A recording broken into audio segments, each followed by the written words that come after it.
motion to prison.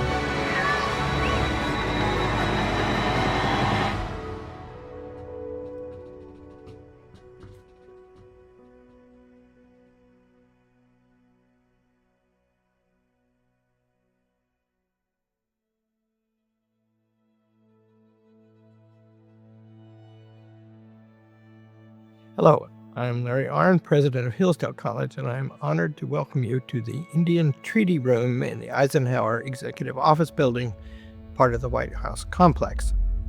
President Trump wishes to celebrate the 250th anniversary of the Declaration of Independence next year with an open heart. The college is honored because it loves the Declaration of Independence. Our oldest building was dedicated on the 4th of July in 1853. Then the president of the college at that time, who became known to Abraham Lincoln, gave a speech in which he said, "Freedom and learning go together, and ignorance and slavery go together." One of the things we must do to commemorate anything, commemorate just means to remember together. First, we have to know the thing. And we can't remember it very well if we don't know it very well. And so part of the purpose of this series of lectures is to remember. President Trump does this in part, I think. I don't speak for him. But the word again is important to him. He has a famous slogan that I will not repeat here, but everybody knows what it is. And it ends with the word again. He wants to do something again. Something already been done. He wants to see it happen again. This places him somewhere near the politics of Abraham Lincoln, I think. George Washington did something for the first time, extremely honorable, including the defense of the Declaration of Independence on battlefields. Abraham Lincoln comes along later, and he wants to restore all of that. He took the view that that was a very hard thing to do, but it wasn't a new thing to do. It was something that we should remember and commemorate.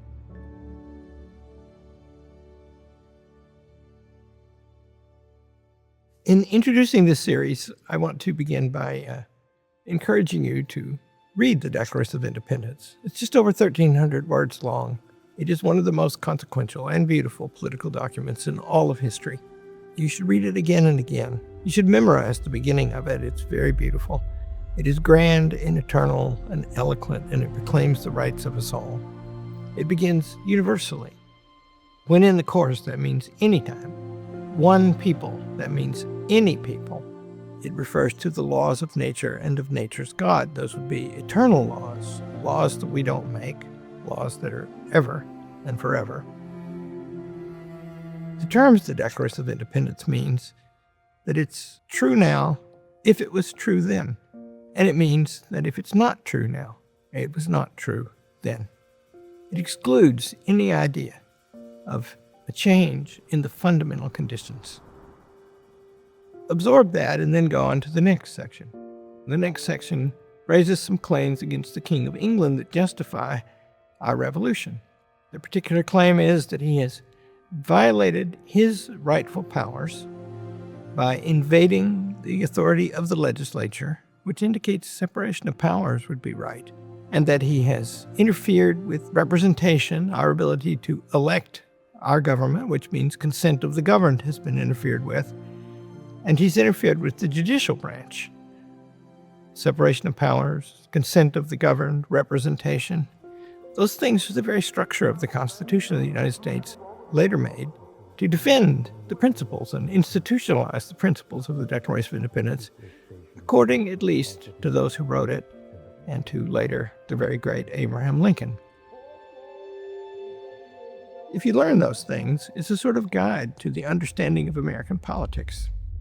After the charges against the king comes a particular, also very beautiful, final section that becomes so particular it is confined at the end to the actual people in the room voting to approve the Declaration of Independence. We mutually pledge to each other our lives, our fortunes, and our sacred honor. It starts out with all eternity, and it ends up with those people and that room and everything they have pledged to this eternal cause. It becomes the American cause, the cause of our people, formed under principles of all people by a resolution they made unto death to defend it. That, I think, is the foundation stone of America right there. In the course of the American Revolution, in April of 1775, in 2 villages in Massachusetts, a bunch of people, first about 70, then maybe 3,500, were called out to fire the shot heard round the world. Several hundred British regulars were coming down the road to seize an arms depot and, you might say, assert the might of the British Empire.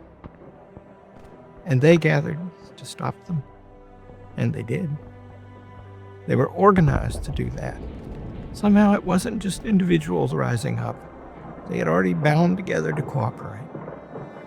It's a very stirring story, and we have the marvelous Bill McClay, a colleague of mine, a historian, tremendous teacher. He's one of our best. He's written many books.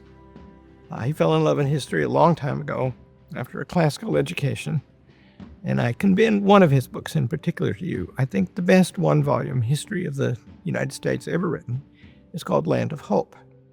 Listen to him and enjoy and think about your liberties and their structure and the Declaration of Independence.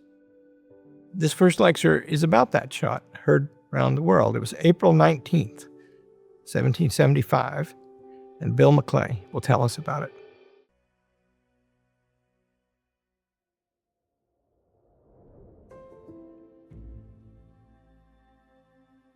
Hello, my name is Wilfred McClay, and I teach history at Hillsdale College.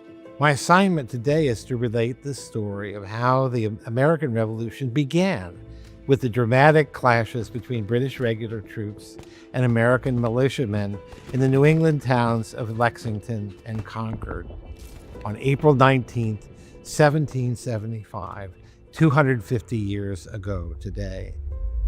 The fuse of war was lit at last when orders from Britain reached the royal governor of Massachusetts, General Thomas Gage, instructing him to move aggressively to stop the growing rebellion. After careful deliberation, Gage decided he would march 700 red-coated British troops to Concord, a town about 20 miles west of Boston, where they would seize a militia supply depot that had been established by the Patriot forces. The fact that such a depot had already been created is an indication of the extent to which the Patriot side of this conflict had organized and was preparing for conflict. They were not an unorganized rabble.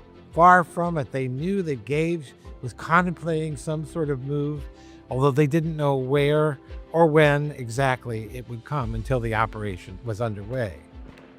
And they knew it was important to wait and make sure that the British fired the first shots so that the Patriots would be able to claim the high moral ground. Samuel Adams put it this way back in March of 1775. Put your enemy in the wrong and keep him so. This is a wise maxim in politics as well as in war, as indeed it was. The success of Gage's operations depended on secrecy, surprise, and sound intelligence. So thus the words of historian David Hackett Fisher.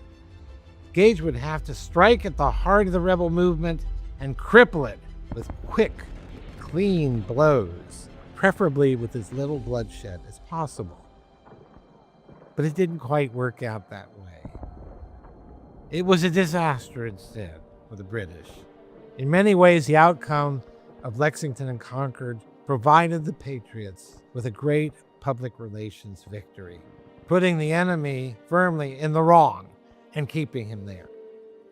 Along the road to Concord was the town of Lexington, which was not an objective of Gage's troops. And yet, when the British arrived there at dawn, they encountered a group of 70 or so Minutemen gathered in the mist on the town common.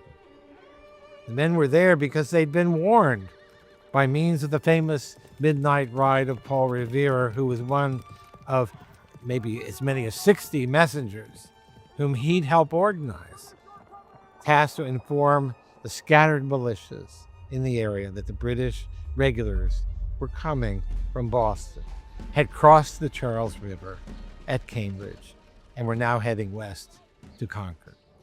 They came to Lexington upon an awkward confrontation. After some taunting shouts and argument coming from both sides, the Patriot militiamen appeared to be beginning to withdraw, and then a shot was fired. No one knows by whom, which led to the British opening fire on the assembled Patriots, killing 8 of them.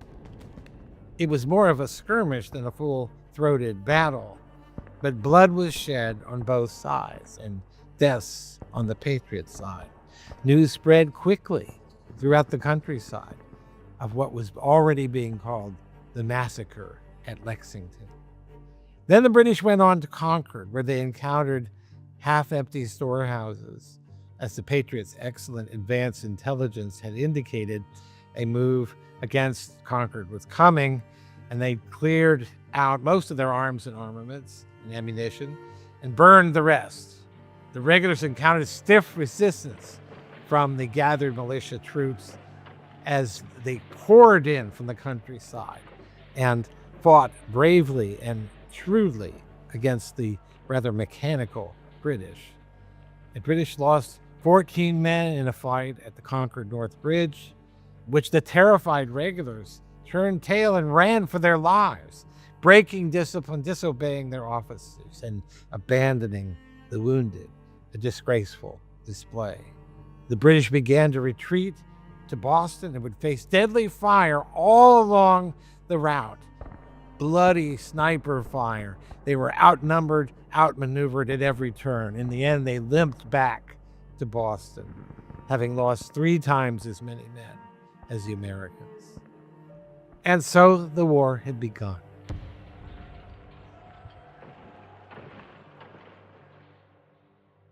And now a few words about historical memory, because that, after all, is why we're here, to remember and to gain the value of remembering our own past.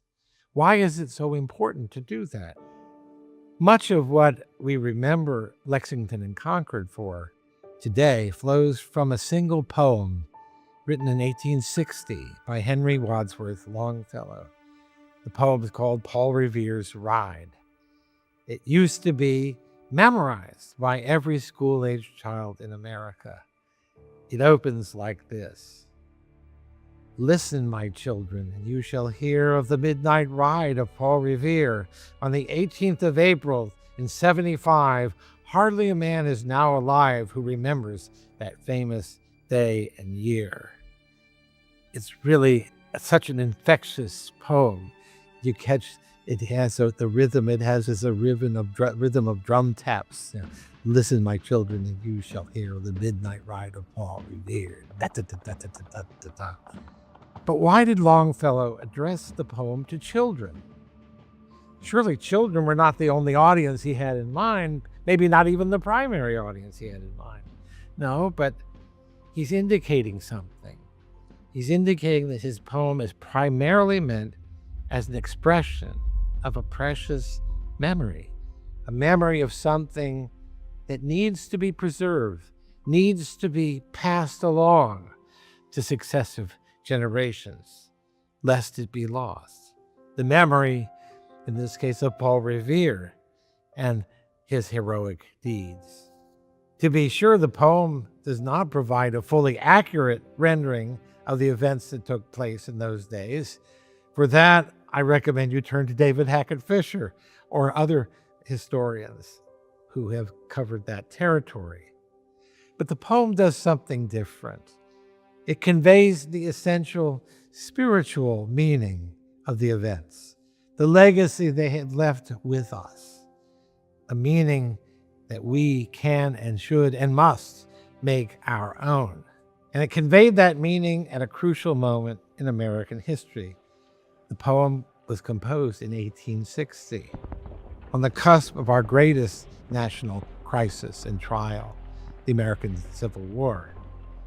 We were being called to look back by Longfellow just as Abraham Lincoln urged Americans to heed the mystic chords of memory when he's inaugurated as president, and to remember the spirit of 76 and their heroic forebears. So Longfellow reminded them of a hero of Lexington and Concord. On the very moment when the nation was entering the great trial, the great crisis of revolution.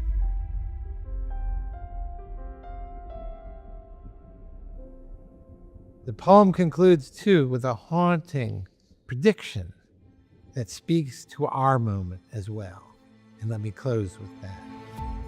For born on the night wind of the past, through all our history to the last, in the hour of darkness and peril and need, the people will waken and listen to hear the hurrying hoofbeats of that steed and the midnight message of Paul Revere. If Longfellow's right, the deeds of Lexington and Concord exemplified enduring qualities of the character of the American people that will continue to manifest themselves if we have the willingness to call on those memories, the capacity to respond to darkness with light, to peril with energy and determination, buoyed by the knowledge that others have done these things before us, and in a sense, for us. What was done before can be done again. Thank you.